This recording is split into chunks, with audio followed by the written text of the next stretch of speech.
I will discuss the potentials of dedicated brain PET scanners in patients with movement disorders. And these are my disclosures, but I need to share with you at least other two disclosures. The first one, as many of you, I have no direct experience with the brain dedicated PET scanners. The other one is that somehow they are on my wish list, a very long wish list of hardware, software tracers that you have here in Leipzig and I will never have in Italy for sure. So what I can discuss with you today is the potential needs for this kind of imaging in patients with movement disorder, but when I was asked to specifically decline this topic in movement disorders, I decided to make a step back and first of all to list general potential reasons for which they might be of interest in the field of neurology, and then to see if they fit in the field of movement disorders. So Eirik already mentioned that diagnosis in patients with dementia is getting more and more biologically oriented. The ECCN system is the most relevant example, but you will see that other examples are also upcoming in the field of movement disorders. Both in neurodegenerative diseases and even in neuro-oncology, there's an increasing request, expected increase in request for upcoming disease-modifying drugs, for different protocols of acquisition, even in neuro-oncology, where when there's a request for an examination, it needs to be promptly available. We might have a longer scanner occupancy for dynamic acquisition, and we know that sometimes we feel that there's not much room for our brain PET examination on our scanner. So, do these scenarios apply also to the field of movement disorders?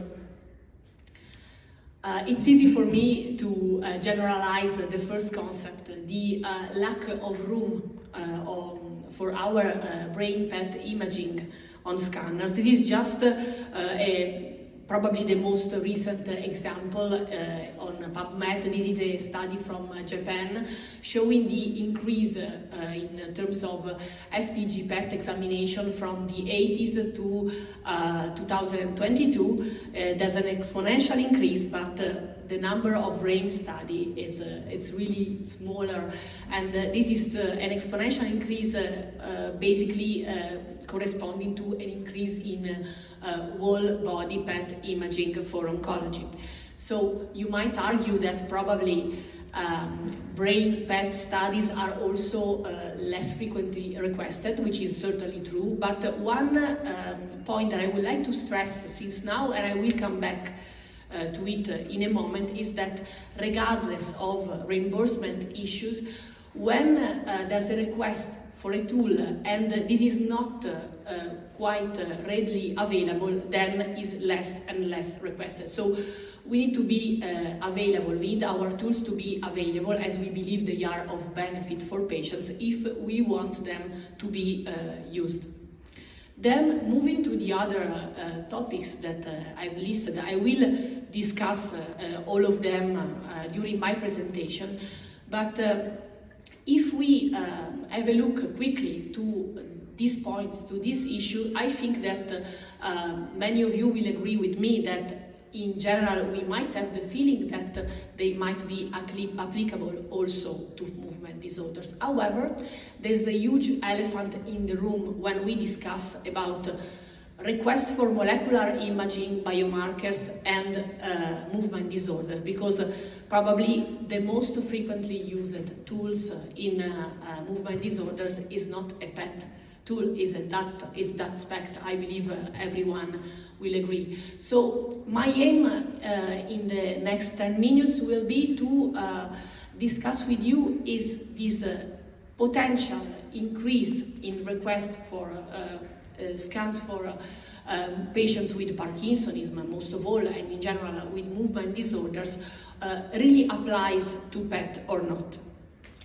Differential diagnosis, this is not an update, but it's something that I need to start with.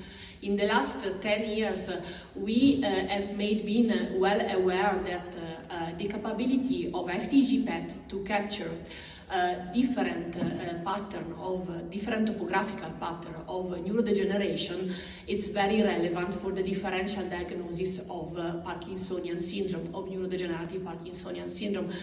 This is just a schematic representation of the output of a single patient's analysis in SPM, but they correspond to the different pattern of neurodegenerative Parkinsonian syndromes with just small overlaps. This kind of imaging, everyone knows now, it's really of help. And in these regards, we know that presynaptic dopaminergic imaging is not able to help because all of these disorders are characterized by an abnormal scan at that aspect. So no help in the differential diagnosis. But if we move in a more complex scenario, and as much as we know more about the typical and atypical presentation of neurodegenerative diseases, we can understand that we are using more and more PET also to in a clinical scenario which are in between the memory clinic and the movement disorder clinic. And I would like to mention this initiative that has been published this month in March 2024. This is the European consensus for the use of a biomarker for the etiological diagnosis of neurocognitive disorders. I will very briefly discuss with you the part of the flowchart in which PET imaging has been voted as a biomarker to support the diagnosis of diseases that are also considered movement disorders. But even before discussing the flowchart, I just would like to mention that even the background of this relevant initiative well fits our discussion today, because the background is related not only to the need to provide a broader flowchart to decide which biomarker we will use, but most of all, one of the reasons for which this initiative was promoted is related to the fact that at the moment in Europe the use of these biomarkers, imaging and non-imaging biomarkers, is affected by local expertise and viability. So again, what came to my mind when I was asked to prepare this presentation is that we need to be widely available if you want to be considered a valuable tool. Very quickly about the flowchart that I will not comment in details today. Patient enters in the flowchart due to cognitive complaint. Then also a clinical evaluation in terms of Parkinsonism as well as in terms of behavioral symptoms is performed. MRI is performed before all the other biomarkers. Then it comes to a syndrome-based diagnosis, which leads to a clinical hypothesis. Today I will comment only the non-Alzheimer branch, and as you can see, in this non-Alzheimer branch we have suspected Lewy body diseases and suspected motor tauopathy. I will focus on suspected motor tauopathy first. FDG is here mentioned not only for what I just discussed before, for the capability to distinguish between the different movement disorders, but also as it is able to help us in complex clinical scenarios such as the scenario of corticobasal syndrome. Indeed, corticobasal syndrome, as you know, is a very heterogeneous clinical presentation, which might be due to different underlying etiology. This is an autoptical study in which we had the opportunity to compare the FDG PET pattern with respect to the autopsy, having autopsy as a gold standard. And indeed, the different patterns were able to at least orient toward the etiological diagnosis, and useful at the moment when neuropathological tracers for this kind of differential diagnosis are not clinically available. But if we are today discussing the potential increase in terms of request for PET imaging, we know that the availability of second generation PET, tau PET tracer might consolidate the role of PET in the differential diagnosis of Parkinsonian syndrome. Many studies have been already performed in Germany, including studies led here in Leipzig. So, from my point of view, the first potential point, emerging role in the differential diagnosis, also applies to some movement disorders. Today with FDG PET, in the next future also with second generation tau PET tracers. But let's stick for a moment to the same flowchart to discuss acquisition protocols. This is again the flowchart belonging to the European consensus. FDG PET is the first biomarker proposed.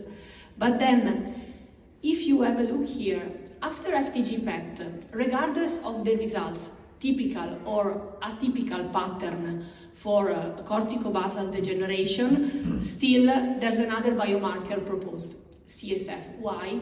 Because today the information about brain amyloidosis for the differential diagnosis of patients with corticobasal syndrome is relevant.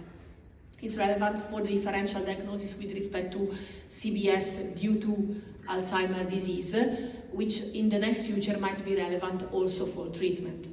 But even today, even in absence of second generation tau PET tracers, from my point of view, this part of the flowchart could be, let's say, shortened thanks to the use of a modified protocol for the acquisition of amyloid PET. If we perform a dual point amyloid PET acquisition, including early perfusion amyloid PET and late standard imaging, we can, with just one tracer and two acquisition, increase our accuracy in terms of diagnosis.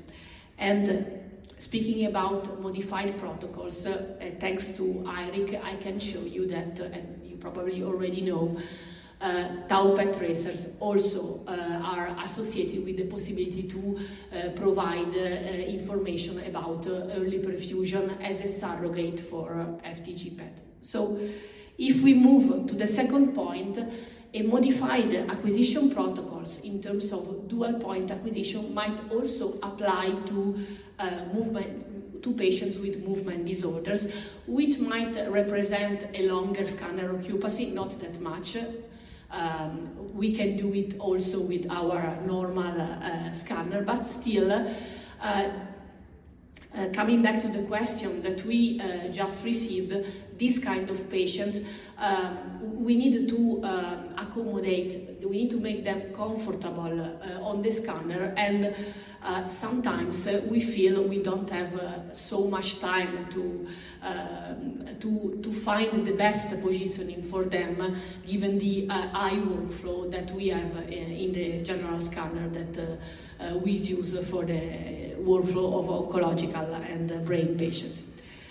Just last comment about the applicability of movement disorder and the potential increase in terms of request for PET scanners, for PET examination, with respect to the use of diagnosis and staging criteria more biologically oriented.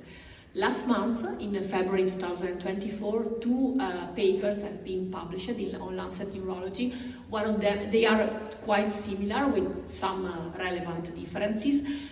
They are, in both cases, a shift toward a biology-based framework also in Parkinson's disease and related disorders. One of them is focusing on diagnosis, the other one more specifically on staging. What I would like to show you is that there's an endorsement of both our tools, both dopaminergic imaging and FDG PET, with even a FDG PET considered with high specificity to capture neurodegeneration in a broader sense, as indeed there's a huge body of literature about PD-related pattern, DLB-related pattern in FDG. As you can see, the schematic framework of this updated diagnosis criteria is very similar to the ECCN models of Alzheimer's disease. So we have genetic, but then we have alpha-synucleinopathy, we have neurodegeneration. Similarly, and on the other side, the staging is also mentioning our tools, in this case dopaminergic imaging. But what I would like to discuss in a minute is that many different tools to define N are proposed, to define neurodegeneration are proposed, while if we discuss specific neurodegeneration in terms of dopaminergic degeneration, only one. But again, there's a huge work to do in this regard from my point of view, not only because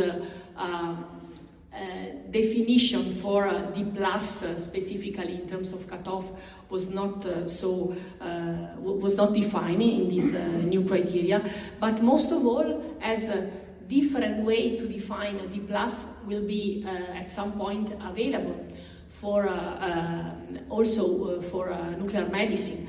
That aspect, fluorodopa, with a different, completely different target and probably a different time framework of positivity due to the different downregulation of dopaminergic transporters and upregulation of dopa decarboxylase enzyme. On the other side, that PET will be also made available, and due at least to different spatial resolution, it might be D+, it might be positive in a different time frame with respect to that aspect. So there's a lot of work to do, and again, the idea that this biological framework might further push the possibility to work also on that PET, as phase 3 trials are also ongoing in this regard, might be a potential upcoming scenario. And last but not least, this kind of imaging also is associated with the possibility of dual point acquisition. So really, from my point of view, the potential increase in the request for this kind of imaging also applies to movement disorders. Clearly, plasma biomarkers and many other CSF biomarkers, many other tools are there, but if nuclear medicine tools are also more promptly available, this might help us to provide a way to make this construct really a reality also in our centers. Thank you for your attention.